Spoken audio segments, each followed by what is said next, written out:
Welcome to her Fireside Stories, where every tale brings warmth, drama, and unexpected twists right to your cozy corner. Tonight's gripping story is about Evelyn, a devoted mother who discovers her son's shocking betrayal. He's secretly selling her house behind her back.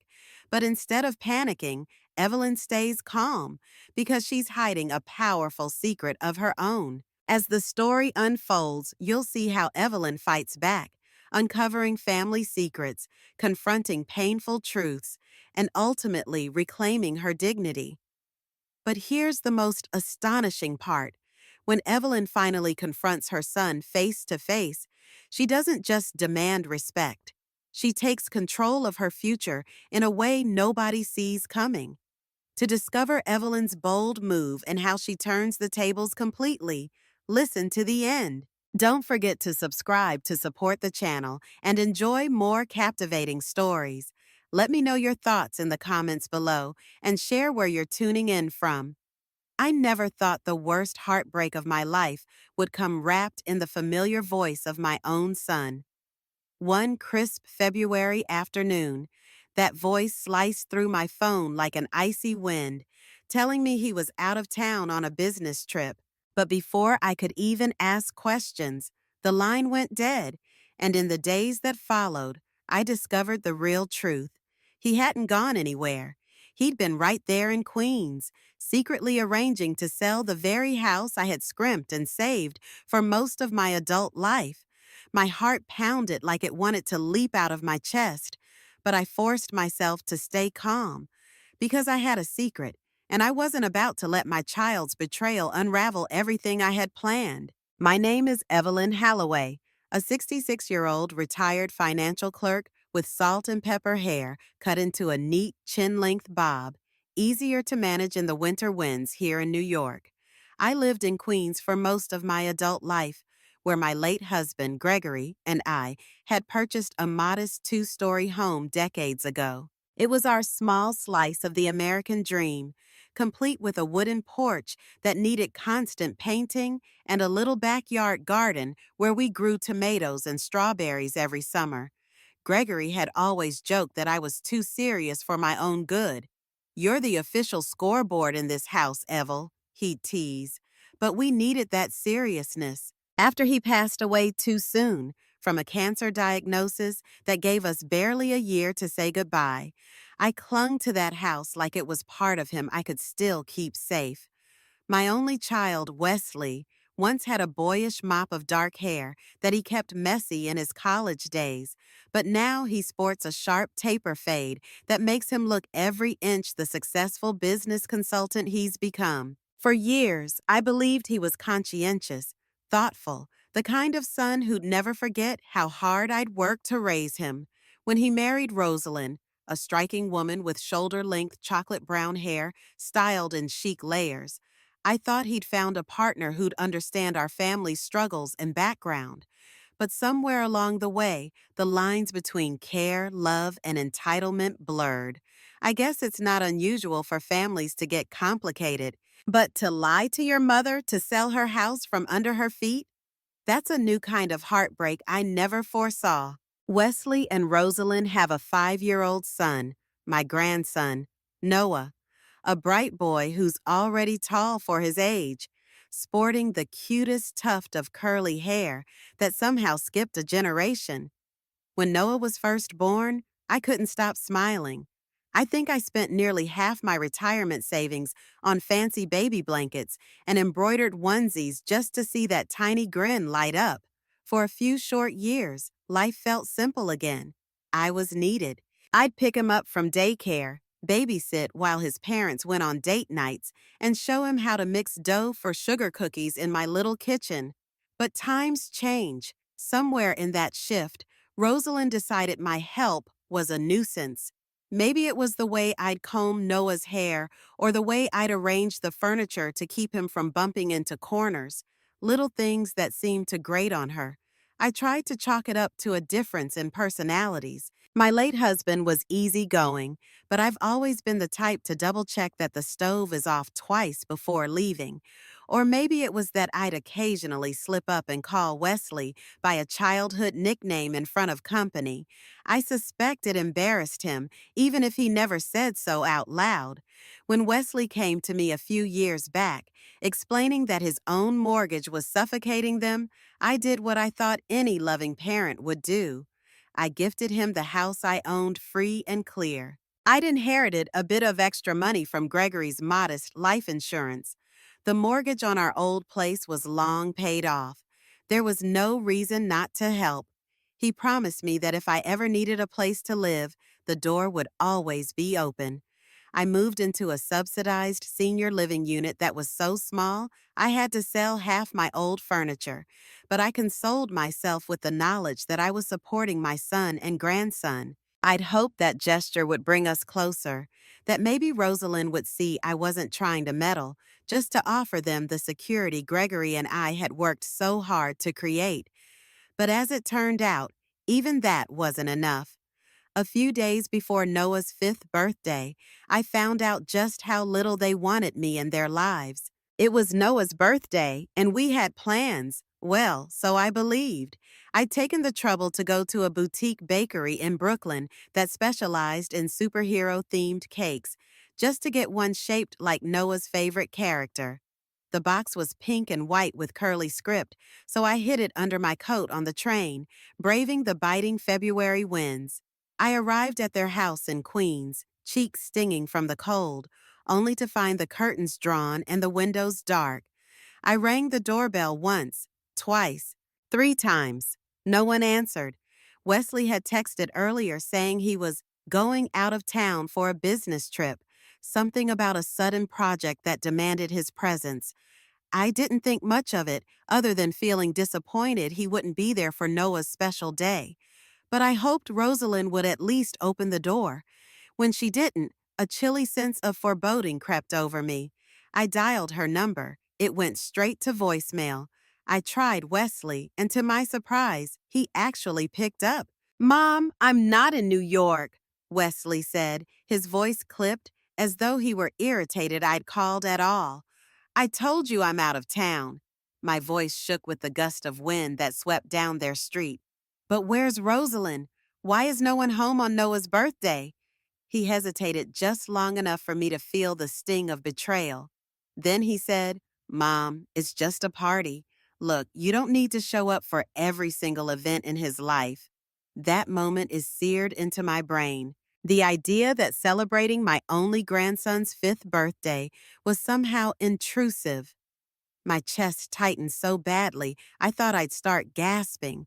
After everything, raising him alone after Gregory died, giving him my house, living in that cramped unit to make his life easier, now he was telling me to stand down, to essentially go away. Hey, I want to hear from you, though. Comment 1 if you think I did the right thing trying to see Noah, or comment 2 if you think I was being too persistent. Also, let me know where you're reading from. I'd love to know. By the time I ended that call, my hands were trembling. It wasn't just the cold. I felt humiliated. It was as if my place in the family had turned from honored guest to unwanted stranger in the span of a single afternoon. The worst part was, I still stood there for another 20 minutes, hoping some kind of explanation would appear. Maybe they were running errands. Maybe the phone call was just a misunderstanding. None of that happened. Eventually, I walked away, carrying the superhero cake back with me on the bus, tears threatening to spill over. In my mind's eye, I could still picture Noah's excited face each time I'd bring him treats in the past. Would I ever see that smile again? After I reached my tiny apartment, a cramped, senior-friendly studio with barely enough space for a cot and a small dining table, I placed the untouched cake on the counter. My phone buzzed, but it wasn't Wesley or Rosalind. It was my friend from down the street, Marilyn Lou. Marilyn had short, spiky hair dyed a fun silver that always seemed to shimmer in daylight. She was calling to check up on me because she'd passed by my old house in Queens earlier. She'd overheard a neighbor mention that Wesley was seen in town just that morning, picking up Noah from preschool. That was the moment the shock turned to a kind of dull rage. He'd lied to me outright. He was never on a business trip. Why would my own son deceive me about something so trivial as being home on Noah's birthday? The answer flickered in the back of my mind, a terrible suspicion that maybe they just didn't want me there. I spent that evening in a fog, pacing my small living space, half reaching for my phone, then dropping it again. Eventually, I decided to call the bank and put a hold on the monthly transfers I'd been sending Wesley. If I was truly just an intrusive presence now, then there was no reason for me to keep funneling part of my pension his way. For the first time in a long while, I acted not out of maternal instinct, but out of self-preservation. It was the next morning when I learned the situation was even uglier than I'd imagined. My neighbor Marilyn passed along a rumor that my old house, the one I'd gifted to Wesley, was already on the market. I refused to believe it at first. Surely he would have mentioned something if they were planning to sell, but the pit in my stomach told me otherwise. So I marched down to the local property records office, determined to see for myself. Stepping into that old brick building felt surreal. The light above flickered, and the air smelled vaguely of stale coffee. I queued up behind a handful of people waiting to check property status or pay taxes. Eventually, my turn came. I handed the clerk my details and waited, foot tapping anxiously on the worn linoleum floor. Within minutes, she slid a sheet of printed information back to me, her expression neutral but sympathetic. It confirmed everything. The house was indeed listed with a broker, with an active listing date from a few weeks prior, when, ironically, I'd last visited Wesley and Rosalind, not suspecting a thing. My hands shook as I held the paper. A wave of betrayal crashed over me so intensely I felt physically ill. This wasn't just a matter of ignoring me on Noah's birthday. This was a betrayal of everything I'd worked for. That house was Gregory's and my legacy. When I signed it over to Wesley, I never imagined he'd treat it like a commodity to be offloaded the moment it became inconvenient. I couldn't confront him in a fury. No, I'm not that type of person. Besides, I had the sense that if I reacted wildly, Wesley would only double down. Instead, I sent him a short text. "We need to talk about the house." 5 minutes later, he called. His voice was cool, almost robotic. "Why are you so concerned, Mom? You gave the house to me. That means I can do what I want with it." My throat tightened. "I gave you that house to help your family, not to be sold off behind my back." He hung up without another word. The thought of losing the house forever pulled me into a state of near panic, but I forced myself to keep a level head.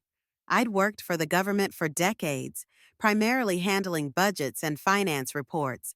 If there was one thing I understood, it was that documents and technicalities matter.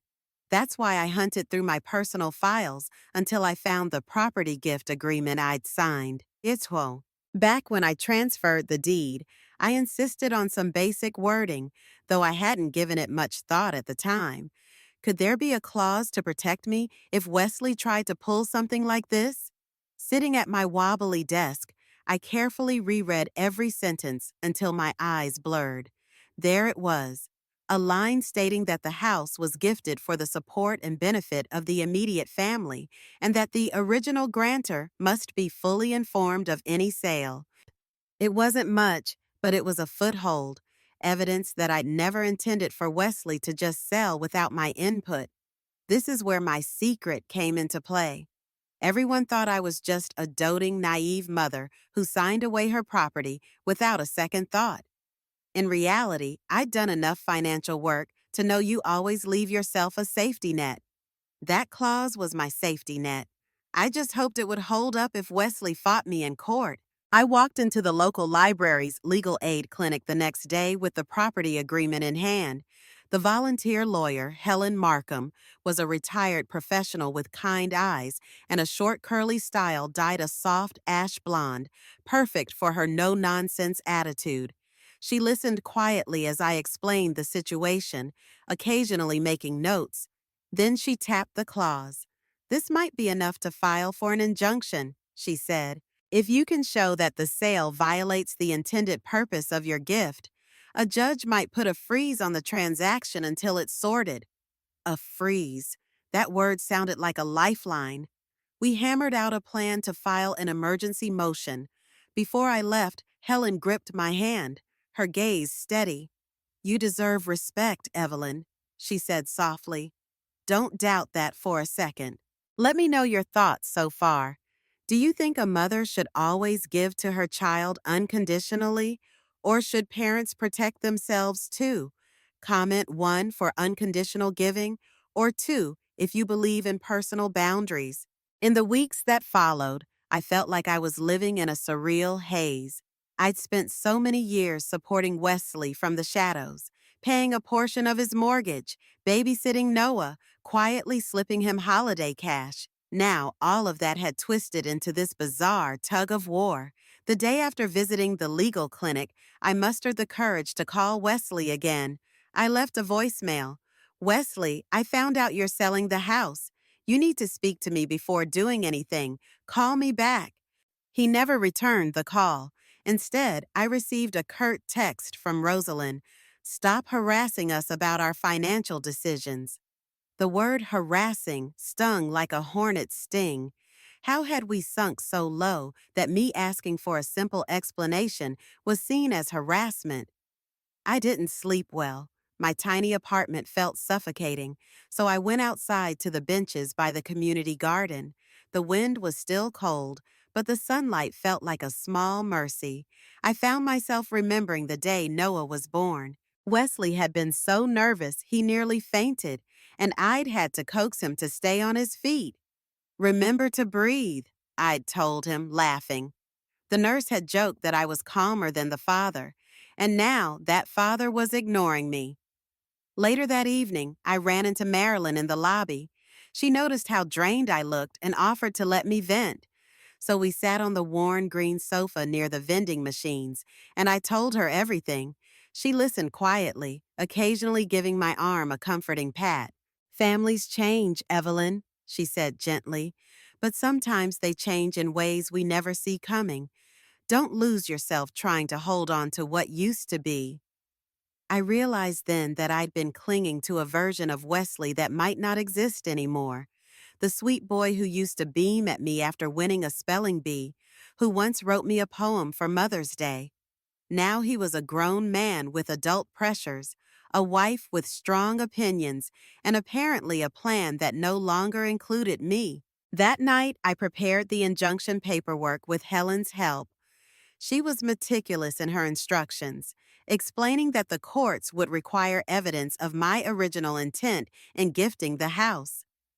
"Remember to emphasize that you never intended to relinquish all say in a potential sale," she advised, "and get any supporting statements you can, from neighbors, from anyone who might have heard you discuss the purpose of the gift."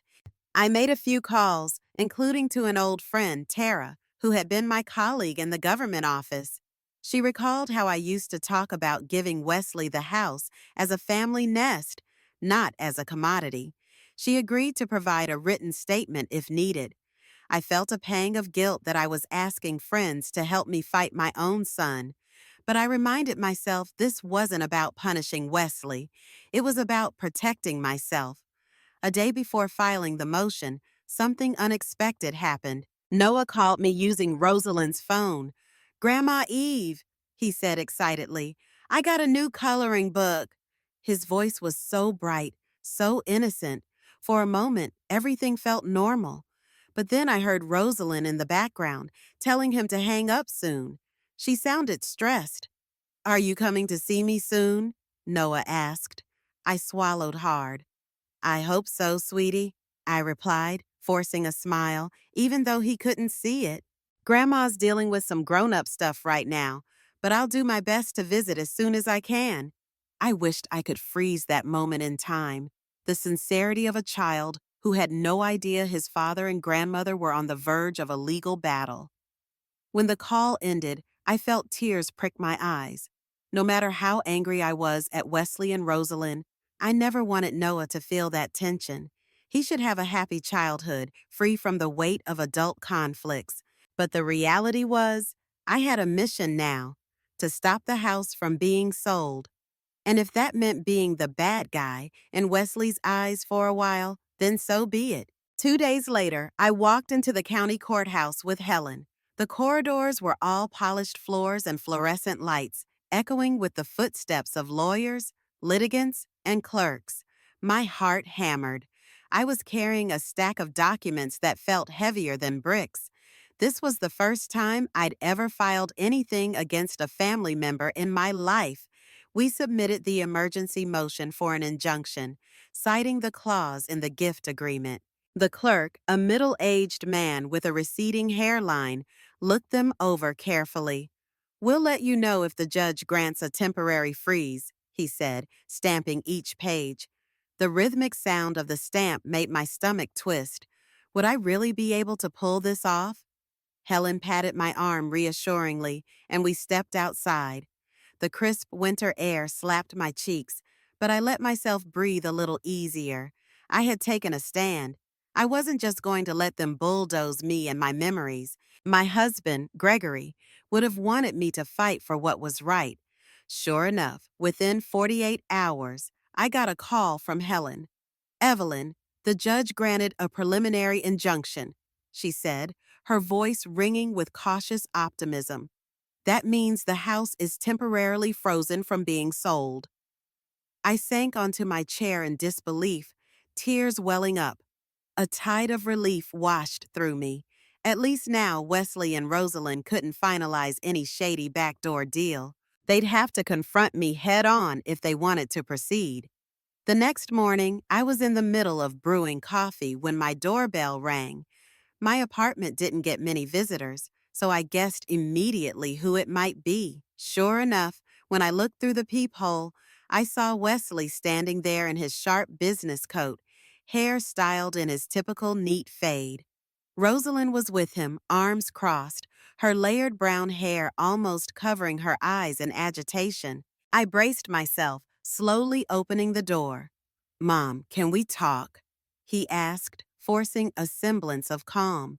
I stepped aside, letting them in, heart thumping because I knew the real battle was only just beginning. Drop a comment if you've ever had to stand up to family for something you believed was right. 1, if yes, 2, if no, and if you're comfortable, share a bit about your story. My living room is barely large enough for a couch and a small TV stand, so Wesley and Rosalind had to sit close, which clearly made them uncomfortable. I offered them coffee, more out of habit than hospitality. They shook their heads. I took a seat across from them, my eyes flicking between my son's tense shoulders and Rosalind's cold stare. Wesley broke the silence first. "Mom, we got served papers saying the sale of the house is frozen. Is that really necessary?" He tried to keep his voice measured, but I could hear the undercurrent of frustration. I held his gaze. "It's absolutely necessary if you're trying to sell the house without consulting me, especially after I heard it through the grapevine instead of from you." Rosalind jumped in. "We never planned to cut you out entirely, Evelyn. It's just that we're in a really tight spot financially. We figured selling the property would ease the pressure. We have tuition to think about. Plus, we're considering moving into a bigger place." Her posture was rigid, as though she expected me to grovel. I raised an eyebrow. "And you thought the best way to handle that was to lie about a business trip, ignore my calls, and list the house in secret?" She looked away, her lips pressed thin.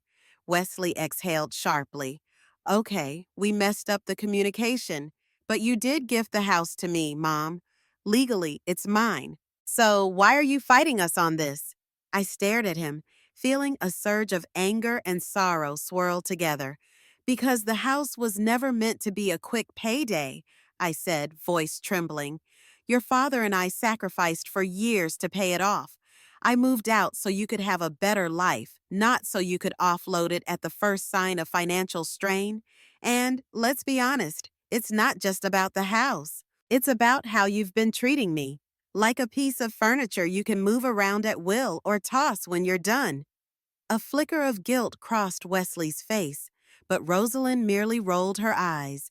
This isn't personal, Evelyn. It's just business. Those words cut deeper than she would ever know. I'm your mother, I retorted softly. How could it not be personal? I felt my throat tighten, but I refused to cry in front of them. They'd see it as weakness. I needed them to understand I wasn't backing down. I'll say this once, Wesley. I'm not stopping this injunction. The court sided with me for now. If you want to proceed with a sale, you'll have to fight me in court, and you know I'm ready. I'd never spoken to my son with such steel in my voice. Wesley's posture deflated. He looked at the floor, fiddling with the strap of his watch. Rosalind's gaze shifted toward him, her eyes silently urging him to push back, to reassert control. But for a long moment, he just sat there, locked in some internal struggle. Finally, he cleared his throat. Mom, I never wanted it to come to this. But we do need the money. Noah's school fees are getting higher, and our own mortgage is still tough. We told you that from the start. Did you? My voice was laced with quiet challenge. Because I've been sending you money every month. All you had to do was ask if you needed more help. Instead, you decided to hide everything from me. Rosalind's expression soured. We shouldn't have to beg for support. If you really wanted to help, you'd let us handle our financial decisions in peace.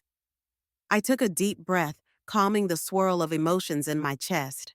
Support is a two-way street. You don't get to shut me out, lie to me, then expect me to just sign off on your plans. The house is part of my legacy, your father's legacy. Selling it means erasing what we built. They fell silent. Finally, Wesley mumbled something about finding another solution and talking it over. Rosalind looked displeased but didn't object. They stood to leave, Wesley giving me a brief nod. At the door, he paused, glancing back. Mom, if we come up with an alternative, will you drop the injunction? I met his gaze. Show me respect first, then we'll talk. Their footsteps echoed down the hallway. I let out a quivering breath. I'd never felt so drained in my life. After they left, I stood by the window of my apartment, sipping lukewarm coffee and staring at the street below. Families bustled by, kids chattering and laughing, couples strolling arm in arm. In the reflection of the glass, I caught sight of my own face. Tired lines, eyes clouded with a blend of sadness and determination. Was this really the path my life had taken? There was a time I'd imagined growing old surrounded by grandkids, maybe with Wesley and Rosalind dropping by every Sunday for a cozy dinner. Gregory and I used to talk about building a giant table in the yard for barbecues and holiday parties. Reality turned out to be starkly different. Legal filings, tension-charged confrontations, and a daughter-in-law who wanted me out of the picture. Yet, in that moment, I also felt a flicker of strange relief. For once, I wasn't just yielding and hoping they'd throw me a morsel of gratitude. I was standing up for my rights. The old me would have retreated the second Wesley showed anger, apologizing, offering more money, anything to keep the peace. But I had discovered something new, the power of setting boundaries, even if it hurt. I called Helen that evening to update her on the confrontation. She listened with a lawyer's patience, then said, "This is a good start. They'll realize they can't just steamroll you. They might try to negotiate. Be prepared to figure out what you truly want. Is it money, partial ownership, or guaranteed rights to live there if you choose?" I hadn't really thought about it in concrete terms. All I knew was that I didn't want the house sold behind my back. Perhaps, in my heart, I hoped Wesley would realize his mistake, come to me earnestly, and we could find a fair arrangement. But it was also possible he'd just fight me in court. I'd have to be ready for that, too. Are you folks still with me? Comment below with "I'm here" if you're following the story so far, or "I got lost" if you need a recap. I appreciate every single one of you sticking around. Days turned into a blur of anxiety. I found myself jumping at every phone call, half expecting it to be Wesley with either an apology or a threat. Instead, it was usually telemarketers or old acquaintances asking why I wasn't attending our usual senior center activities. I told them I was busy, although the truth was I felt too drained to socialize. One chilly morning, after a restless night, I decided to visit the property. I wanted to see the house with my own eyes, to confirm it was still there, unsold, standing as a reminder of my younger days. Slipping into my warmest coat, I took the bus across town to Queens. As soon as I stepped off, I felt the rush of memories. Gregory teaching Wesley to ride a bike along these same sidewalks, me planting rose bushes in the front yard. I walked up to the front porch. The paint was chipping. The potted geraniums had died, likely never watered. My heart gave a little twist. I couldn't bring myself to knock. Not after the last confrontation. I just needed a moment alone with the place, so I hovered by the fence, taking in every detail. The old door knocker shaped like a lion's head, the squeaky mailbox, the creaky porch steps. Then I heard a voice call out from across the street. Evelyn? It was Sandra, a neighbor who'd lived there for years. She had a wavy gray hairstyle clipped back with a butterfly pin, her coat buttoned crookedly in haste, as if she'd rushed out to catch me. Is everything okay? She asked, her eyes full of concern. I forced a small smile. Just came to see the old place, I said. I heard it's on the market. Sandra nodded, her expression sympathetic. Wesley told us you were supportive of the sale, she said hesitantly, like she wasn't sure if she should mention it. I'm sorry if that's not true. We all love you here, you know. I closed my eyes for a second, biting back the bitter laugh that threatened to escape. Supportive? I echoed. That's news to me. After a brief chat with Sandra, I decided not to linger. It hurt too much to be near the house, to remember all the laughter that once filled it. Before heading back, I stopped by a small bakery I used to frequent. The owner recognized me and inquired politely about my family. I managed a vague answer, something about how we were going through changes, then made a quick exit with a coffee and a pastry I had no real appetite for. On the bus ride home, I tried to steel my resolve. I reminded myself that I had legal standing, and I wasn't alone. Helen was guiding me. Marilyn was encouraging me. The neighborhood, or at least parts of it, seemed to understand that something was amiss. My phone buzzed. A text from Wesley. We need to talk again, soon. I stared at the message, a flare of hope mingling with dread. Did this mean he was ready to apologize, or was he simply going to repeat the same demands? I typed back a short reply. Yes, let me know when. That evening, as I was preparing a small dinner of lentil soup and crackers, the text arrived. Tomorrow, 3 o'clock p.m., the coffee shop on Percy Street. No pleasantries, no pleas, just instructions. Typical Wesley. I told myself I'd go, but I wouldn't budge unless he offered a real solution that protected my interests. In the quiet of my apartment, I tried to keep busy. I thumbed through a gardening magazine, my new little obsession. I decided if I ever got a balcony or a small patch of soil, I'd plant daisies. Gregory used to say daisies reminded him of sunshine in a field, and I liked the simplicity. And maybe, just maybe, if I ever had a chance to be close to Noah again in a more peaceful setting, we could grow some together. That night, though, my mind kept drifting to the upcoming meeting. Would Wesley come alone or bring Rosalind? Would they ambush me with some grand ultimatum? I promised myself that no matter what, I'd remain calm. The house might have been in his name, but that didn't erase my history or my rights.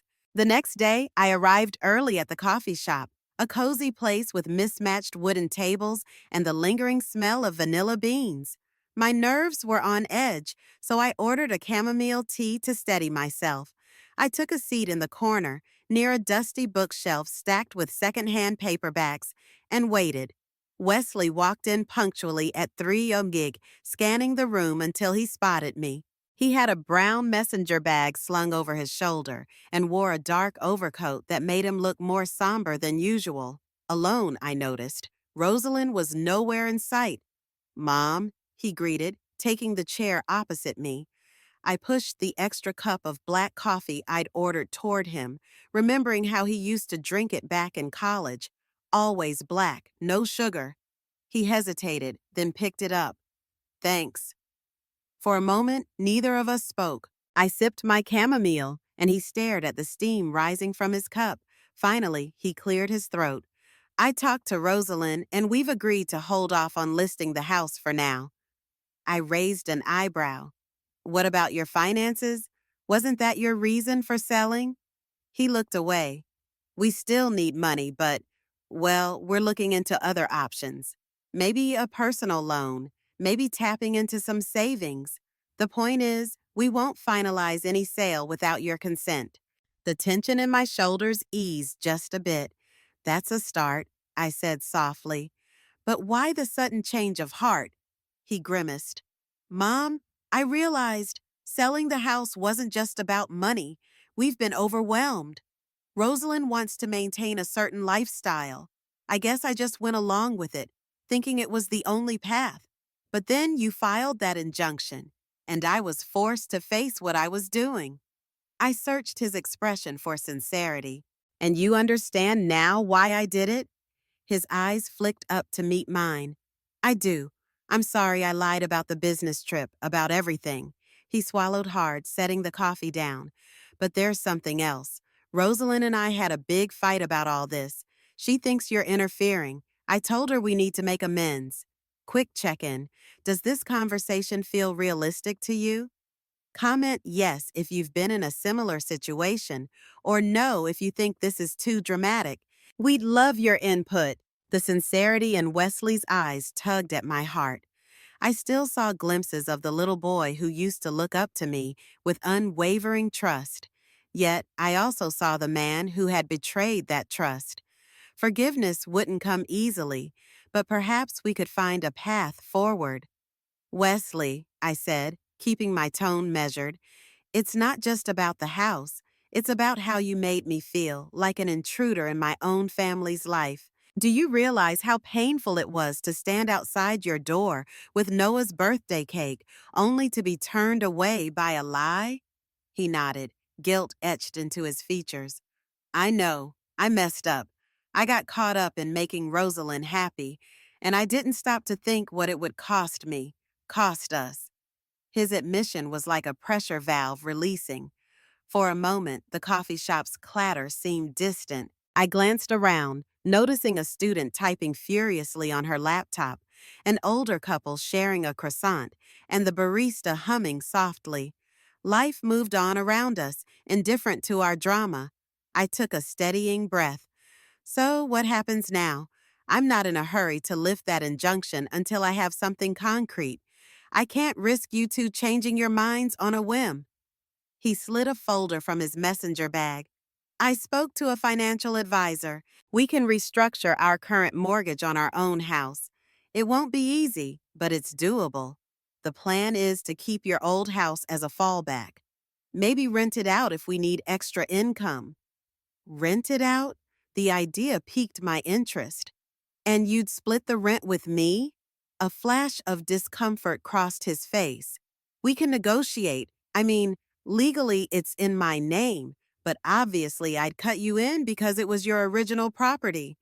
I considered the offer, swirling my tea. "Let me consult with my lawyer. I'll see if that arrangement makes sense. But I won't sign anything unless I'm protected. I won't be in the dark again." Wesley nodded, looking both relieved and anxious at the same time. We finished our drinks in strained silence, neither of us quite sure if we'd taken a genuine step forward or just postponed more conflict. When he finally rose to leave, I stood as well. "I need you to understand something," I said quietly, placing a hand on his shoulder. "This isn't just about money. It's about respect, about letting me be part of Noah's life without feeling like I'm committing a crime." He seemed to absorb my words. I get it, he murmured, voice shaky. I really do. I watched him walk away, shoulders hunched as though he was carrying a weight he hadn't anticipated. For a brief second, my heart ached with a mother's instinct to comfort, but I stayed rooted, reminding myself that boundaries were necessary. That evening, I called Helen to relay the conversation. She was glad to hear they were considering a rental option. If we formalize that, we can include language to ensure you receive a percentage of the rent or even partial control over the property decisions, she explained.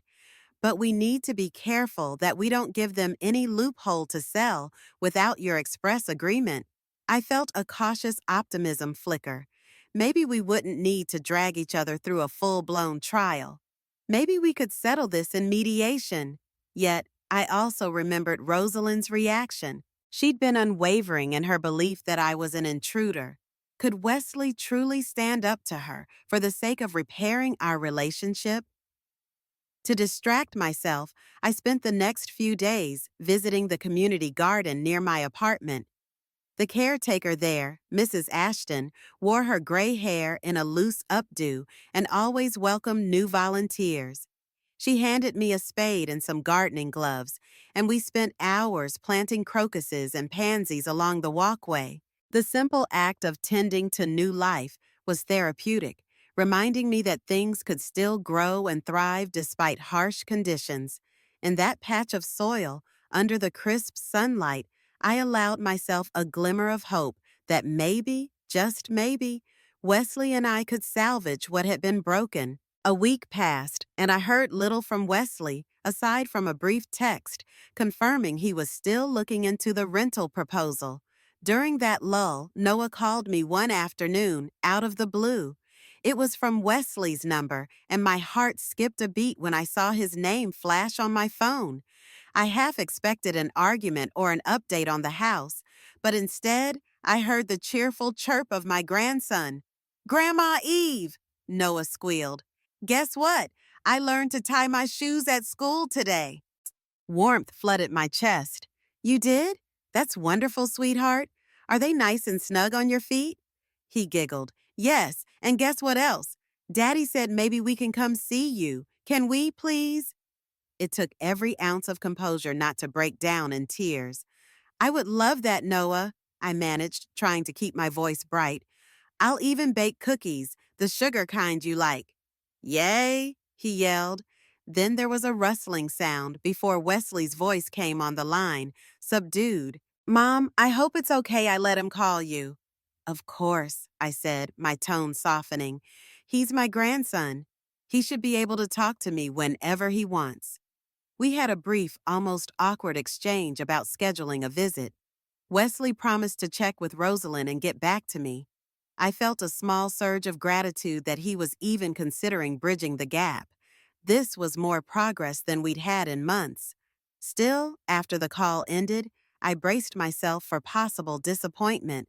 Rosalind might veto the idea, or they might cancel last minute. But for now, the idea of seeing Noah again in my own space filled me with quiet excitement.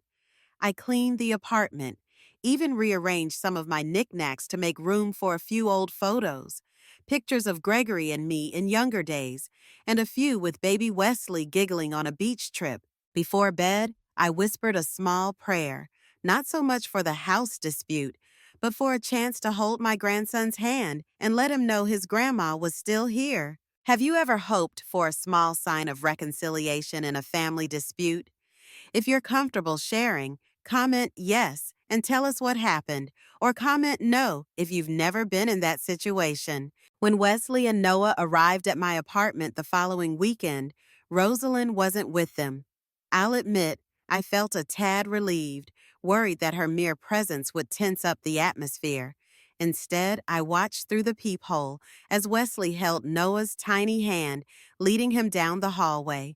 Noah bounced on his toes, his curly hair bobbing with each step. I opened the door before they even knocked, my heart fluttering at the sight of my grandson's wide grin. "Grandma Eve!" he shouted, rushing forward to hug me around the legs. I bent down, scooping him into a warm embrace. He smelled of crayons and that sweet, fresh scent only children seem to carry. Wesley stood back, a tentative smile on his face.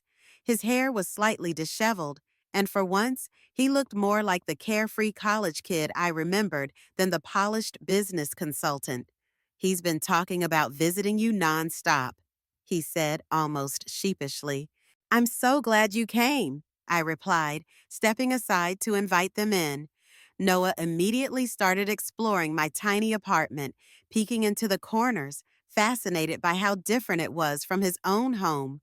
As promised, I'd baked sugar cookies. The smell of vanilla still lingered in the air. I offered Wesley some tea and set a plate of cookies on the small table. We sat down, an uneasy politeness hanging between us. Noah was the perfect buffer, chattering about everything from his new shoes to a friend's birthday party. It was a welcome respite from the tension that had dominated our recent interactions. "Mom," Wesley said after a while, his voice low, I heard back from the financial advisor. We might be able to refinance our mortgage, and if we rent out the old house, we can manage the extra expenses. That means we can keep the property, for now at least." I nodded slowly, trying not to appear too eager. "And about the ownership, the agreement we'd sign about splitting costs or profits." He shifted in his seat, glancing at Noah, who was happily munching on a cookie. "We can talk details later, but I want you to know I'm not backing out on you again." We spent the next hour or so just enjoying the unspoken truce. Noah showed me his new shoe tying skills, beaming proudly as he knotted the laces like a tiny pro. I gave him an extra cookie as a reward, which made him grin so wide I thought he might burst. Wesley and I chatted about safer topics, how the weather was finally starting to warm, how work was going for him, and how I'd been trying my hand at some new hobbies like gardening. At one point, I glanced at the old photo on my wall of Gregory holding a baby Wesley. "Do you ever miss him?" I asked quietly. Wesley followed my gaze. "All the time," he admitted, his voice thick with emotion. "I wish he could have been here to see me as a father." A tender silence passed between us. I reached out, squeezing Wesley's hand lightly. For all our conflicts, we still shared that bond of missing the same man, the same father and husband who'd formed the cornerstone of our family. When they finally left, Noah was reluctant to go, clinging to me for one last hug.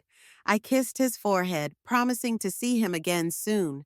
Wesley hovered by the door, meeting my eyes. "Thank you for the cookies," he murmured. "And for everything else. We'll figure this out, Mom."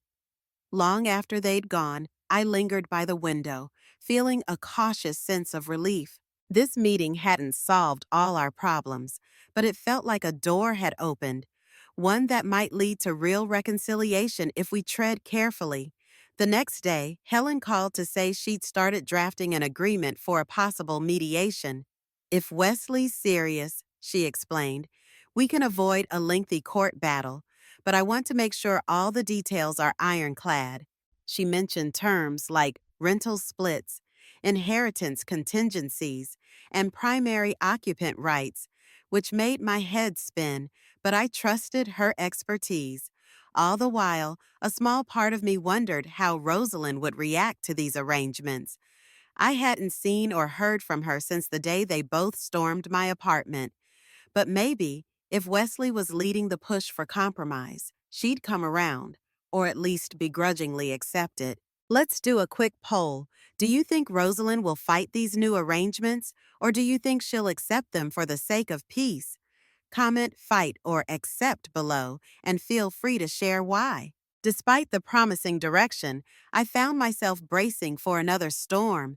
Families rarely move from conflict to harmony without a few setbacks. And sure enough, one evening I got a call from Rosalind. My heart kicked up a notch seeing her name on the screen. She didn't waste time on pleasantries. "Evelyn, I heard Wesley is talking about some formal agreement with you," she said in a clipped tone. "Why are you dragging this out? Can't we just finalize a simple deal and move on?" I swallowed my frustration. I'm not dragging it out, Rosalind. I'm ensuring my life's work isn't sold off behind my back. Wesley and I discussed renting the place. That means we'll create a fair contract that benefits all parties. A sarcastic laugh echoed through the phone. All parties? Really? Because from where I stand, it seems like you're inserting yourself back into our financial affairs. I thought you said you were giving the house to Wesley. No strings attached. She was twisting my words, but I kept my voice calm. I gave it to him for the family's security. I never intended to be cut out of major decisions. You and Wesley lied about a lot of things, Rosalind. If you hadn't, we wouldn't even be in this mess. She was quiet for a moment, and then her voice lowered. Look, I just want a stable life for my son. I'm sorry if your feelings got hurt, but we need to move forward. I got hurt, as if my entire sense of family had been reduced to a minor emotional bruise. Rosalind, I said, trying to keep the anger out of my voice, we can move forward together if we handle this properly. I'm not backing down from the injunction until I see genuine cooperation. She sighed audibly, then spoke in a resigned tone. Fine, send me the papers. Wesley can go over them with you and your lawyer. The call ended abruptly. I stared at the phone, my hands shaking. She'd revealed just how she saw me, as an obstacle rather than a member of the family. But I also sensed she was too pragmatic to keep fighting once she realized she couldn't win. Perhaps that was the key to eventually finding middle ground. The next few weeks were a flurry of document reviews, phone calls with Helen, and guarded conversations with Wesley. We drafted a memorandum of understanding that outlined everything. The house would remain in Wesley's name, but all rental decisions would require my approval, and I'd receive a certain percentage of the rental income. If they ever wanted to sell, I'd have final veto power or first refusal. It felt odd to be negotiating so formally with my own son, but I also felt strangely empowered.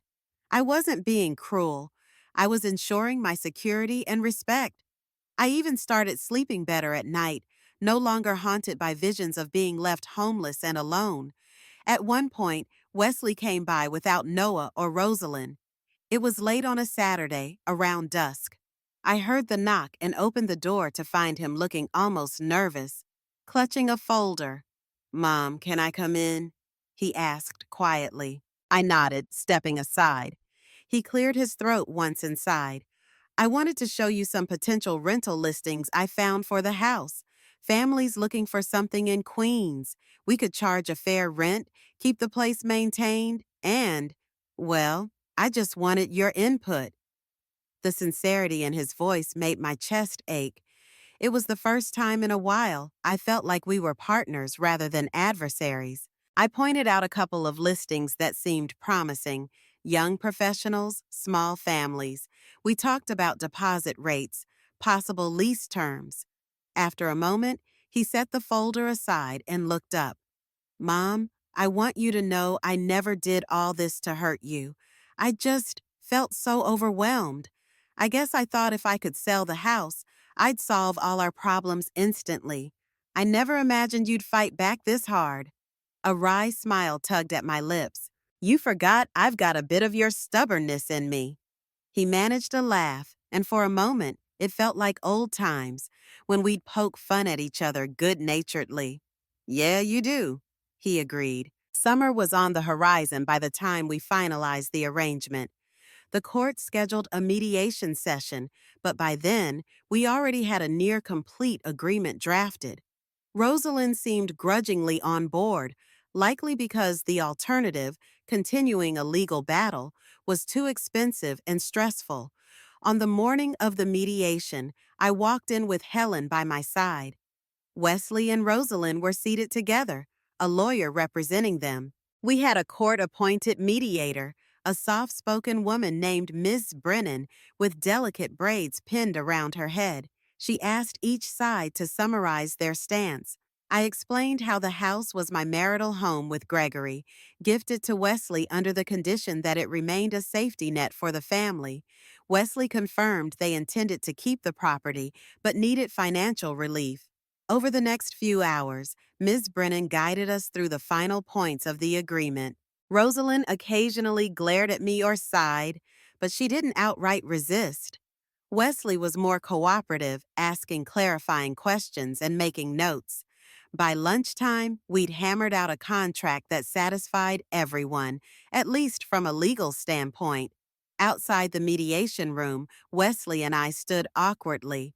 Rosalind was on her phone, probably texting a friend or colleague. I took the opportunity to speak to him privately. You know, this isn't how I pictured our family working through problems, I said softly.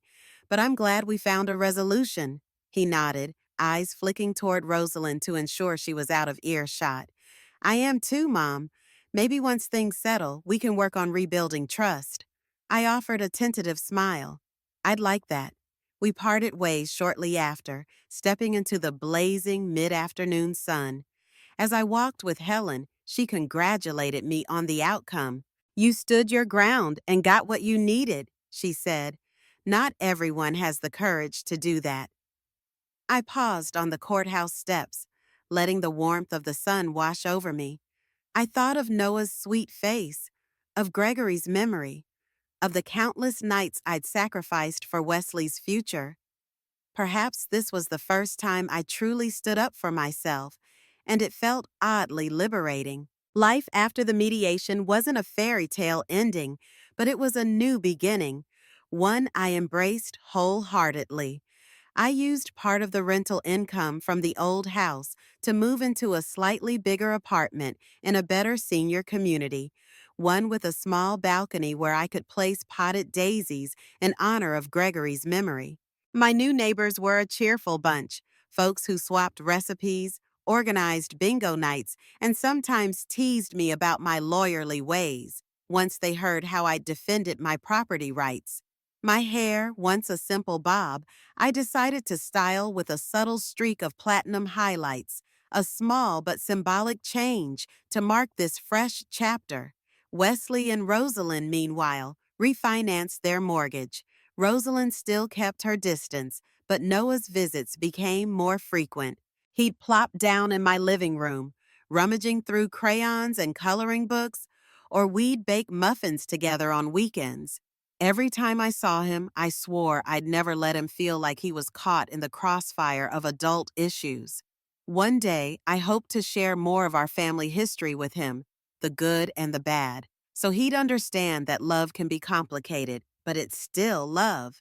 Wesley began calling more often, too. We'd chat about small things, new tenants, work stress, Noah's latest achievements at school. It was a tentative bridge between us, each conversation like a plank laid down over the gap that had once seemed impossible to cross. Sometimes we still disagreed. He'd mention Rosalind wanting to upgrade the car or how she felt uncomfortable with me having so much say over the property. But I handled those moments calmly, reiterating my boundaries and reminding him that our arrangement existed for everyone's protection. And in a way, I found a sense of peace in all this. I realized that being a mother doesn't mean allowing yourself to be erased. It means loving fiercely while also respecting your own worth. I stopped feeling guilty for not appeasing Rosalind's every whim, and I no longer tolerated the idea that I was merely a guest in my grandson's life. Despite the hardships, I discovered a quiet strength I never knew I possessed. So this is my story, the story of how my son lied about a business trip to secretly sell my house, and how I stayed calm, because deep down, I had a secret of my own. I knew how to fight back. In standing up for myself, I found a new path forward, one where I could still love my family without losing who I was. And if anyone ever doubts the power of a mother's resolve, well, they've got another thing coming. Thank you so much for joining me tonight here on her Fireside Stories. Evelyn's incredible journey reminds us that no matter how deeply we love someone, we should never lose sight of our own worth. Now, I'd love to hear from you. Did you agree with how Evelyn handled the betrayal? What would you have done differently? Comment below with your thoughts. I read every single comment and cherish your perspectives. And please remember to subscribe and hit the notification bell so you won't miss the next thrilling story. If you enjoyed tonight's tale, give it a thumbs up and share it with your friends. Until we meet again by the fireside, stay warm, stay safe, and always remember you have the power to write your own story. Good night.